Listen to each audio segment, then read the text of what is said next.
Nightreign is flawed, but not fundamentally broken. Bugs and balance issues will likely be fixed in time. What I care about are the deeper problems. Design decisions that hold this game back from being one of the best roguelikes on the market. Because right now, this game feels like 90% Soulslike and only 10% roguelike. Roguelikes are built around risks. Souls games thrive on danger. Combining both, especially in multiplayer, could be incredible. Nightreign isn't that, but it could be. And as someone who's sunk years into Binding of Isaac since 2011 and more recently Risk of Rain 2, while starting my Souls journey all the way back on the GOAT console, the PS3, I have a few thoughts on how this game could reach that potential. The real issue, as I mentioned, is that roguelike to Souls-like ratio. It needs to be at least 30-70. Right now, once you understand the layout, the illusion breaks. Castles only have 2 boss variants. Shifting earth events repeat the same encounters even down to field bosses. Sometimes I even see the exact layout back to back in my expeditions. That doesn't feel like a roguelike. It feels like a challenge run. You're not improvising, you're repeating for a more optimal run. Roguelikes are all about adapting and never knowing what's coming next. And that's easy to fix if the game's willing to stop fearing imbalance. Because imbalance is the point. If I always know what boss is in every church or castle, what's the incentive to replay? This game needs more chaos. Let's discuss the risk-reward system. That's the backbone of every Souls game. Choices and consequences. Nightreign doesn't give you enough choices to actually take risks. Why only 1 shifting earth events per expedition? Make it 2. Give players a reason to push their limits. Maybe they split up. One tackles the crater for a +3 legendary, the other clears Shrouded City for a duplicate passive. Give those events bigger enemy pools. Create at least 4 or 5 variants. Throw in a curveball, like a smelter demon instead of that magma worm at the crater. Another point is being able to break the game. Some runs should make you feel like a god, others should break you into dust. That's the whole point of roguelikes and their RNGs. Right now, everything feels stiff, the rewards are weak, the passives barely shift your playstyle. 30-40% poise? Why not let it hit the thousands? Let players make absurd builds like a 1000% poise revenant who still dies in 1 hit. That's the kind of nonsense roguelikes are built for. And the variety needs to extend to character scalings as well. Let us swap one of the character scalings before or after starting an expedition. Not full customization, but just enough to modify them. Overhaul the awful Bloodborne style relics with more interesting stats, or offer alternate versions of the same characters with different scalings. Or let some drops or items shift stats drastically. For example, take from one stat, give it to another. And please, give us a better info screen for what these stats are doing to our characters. Rewards and passives themselves need to be bolder too. Imagine a power that creates a safe zone in the blue flame. Completely broken, but ultra rare. And you'd have to pick it over a good weapon, for example. That's what makes choices matter. Maybe you use it to reach an inaccessible part of the map and score a game-changing item. Or maybe it was a complete waste and you should have taken the weapon. Speaking of weapons, let's talk about them. I assume more Shadow of the Earth 3 weapons are coming, but for now, this is where the stiff randomization really hurts the game. And maybe this is my biggest problem with Nightreign. The weapons and their passives are underwhelming, variety is low, and the best passives are locked to a specific legendaries. When I found the Radon Greatswords and saw the R1 trigger a gravitas, I was hyped. I imagined how it would be if it would have dropped on a dagger.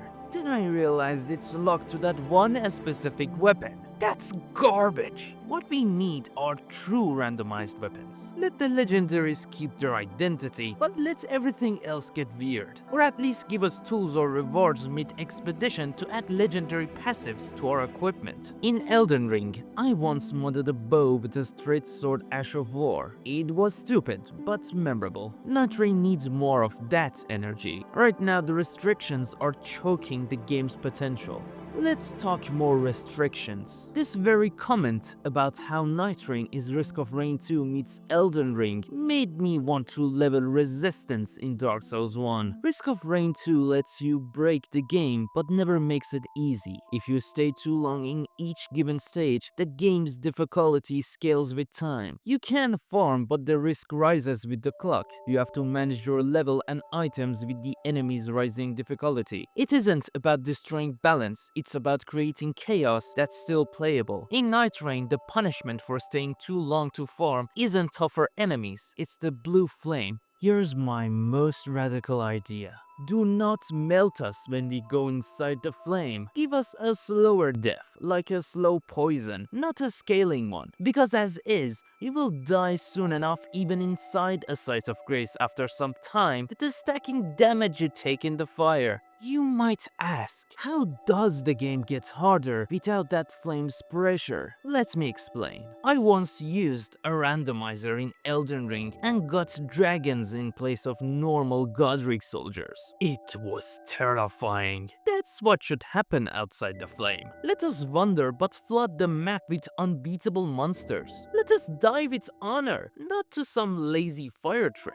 And maybe, if you're lucky or bold, you get a reward before reaching the Night Lord. I would go as far as give us a complete game over if we die inside the flame in Night 2 to make it more interesting and riskier. The flame shouldn't be a wall, it should be an agent of chaos. Random enemies, random bosses, absolute unpredictability. Finally, the characters. Souls fans like customization, and one of the big concerns for this game was the lack of character customization. The pre-made classes aren't bad, but outside of Iron Eye and Wilder, most of them feel like early access builds. A character like Revenant barely functions with its passive completely useless in boss fights. At least let her store enemy summons instead of just spawning them to be wasted. Their skills need to actually synergize with the game reward system, in my opinion. Why not let Revenant's buffs affect her summons as well? Why not let passives modify ultimates, like adding ice to Wilder's fire-based ult? And for characters with cooldown-based skills, why can't we stack more than 2? Iron Eye is already busted. Why restrict him more? Give us a drop that adds 1 extra charge of his dagger mid-run. That level of looseness would go a long way. These kind of games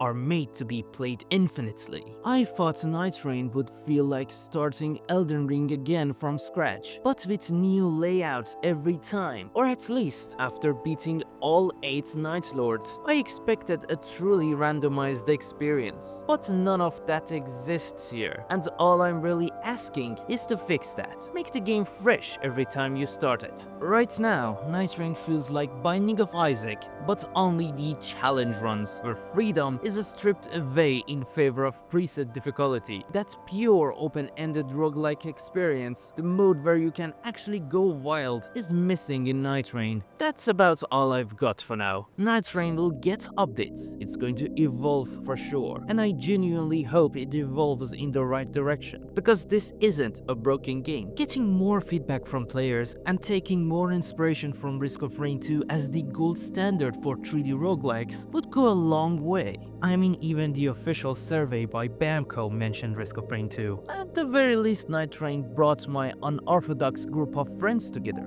This video was different from what I usually make. I'm still basically invisible on YouTube, and odds are this video will stay invisible too. A like, a comment, a sub, each one helps way more than you think. My previous video, which I put my heart into it, flopped like hell. Otherwise, you can call me PoorY, and I still don't know how to finish my videos, so